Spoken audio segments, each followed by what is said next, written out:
আজ আপনাদেরকে দেখাতে চলেছি গ্রাম বাংলার অপরূপ সৌন্দর্যে ভরা বেশ কিছু দৃশ্য।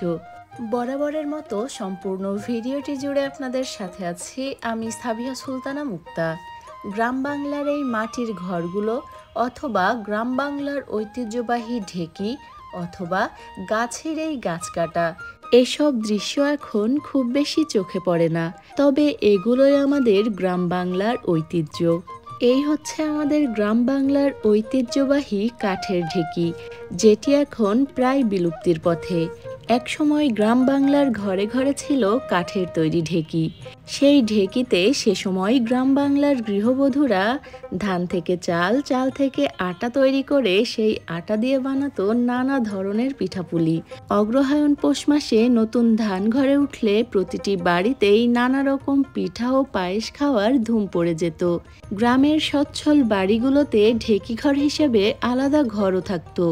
গৃহস্থ বাড়ির মহিলারা ঢেকির মাধ্যমে চাল তৈরির কাজে ব্যস্ত সময় কাটাতেন। দরিদ্র পরিবারের মহিলারা ঢেকিতে শ্রম দিয়ে আয় রোজগারের পথ বেছে নিতেন।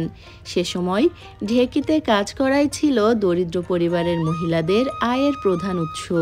শহরে তো বটেই, আজকাল গ্রামের অনেক ছেলেমেয়েরাও ঢেকি শব্দটির কথা জানলেও তা বাস্তবে দেখেনি। এক সময় ভোরে ঢেকির ছন্দময় শব্দে ঘুম ভাঙত অনেকের, আবার অনেকের রাতের ঘুম নষ্ট হতো ঢেকির এই ছন্দময় শব্দে। সেই সময়ের দৃশ্যগুলো এখন আর চোখে পড়ে না। কালের পরিবর্তনে দেশের গ্রামাঞ্চল থেকে হারিয়ে গেছে ধান ভাঙার প্রধান যন্ত্র সেই কাঠের ঢেকি। ঢেকি শিল্প এখন অনেকটা রূপকথার গল্পের মতো। গ্রাম বাংলার আরও একটি ঐতিহ্যের প্রতীক ছিল মাটির বাড়ি। গ্রাম বাংলার প্রকৃতি ও মাটির বাড়ি ছিল এক সময়ের আভিজাত্য। বর্তমানে নগরায়নের ফলে গ্রামীণ পরিবেশ দ্রুত পরিবর্তিত হচ্ছে। নগরায়ন একদিকে দেশের আর্থিক উন্নতি ও আধুনিকায়নের প্রতীক হলেও অন্যদিকে তা বাংলাদেশের ঐতিহ্যবাহী গ্রামীণ জীবনের উপর নেতিবাচক প্রভাব ফেলছে। হারিয়ে যাচ্ছে মাটির ঘর, কাঁচা রাস্তা ও গ্রামীণ ঐতিহ্যের স্বাভাবিক সৌন্দর্য।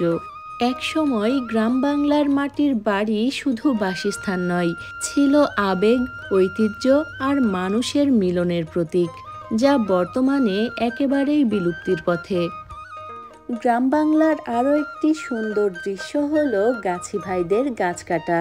সাধারণভাবে যে গাছ কাটে তাকে গাছি বলা হয়, তবে আমাদের চুয়াডাঙ্গা এলাকায় গাছি বলতে যে রস সংগ্রহের জন্য খেজুর গাছ কাটে তাকে গাছি বলা হয়।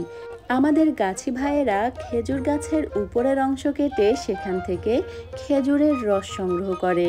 সেই রস কখনো কাঁচা বিক্রি করা হয়, আবার কখনো সেই রস জাল দিয়ে তা থেকে গুড় বা পাটালি তৈরি করে বাজারে বিক্রি করে।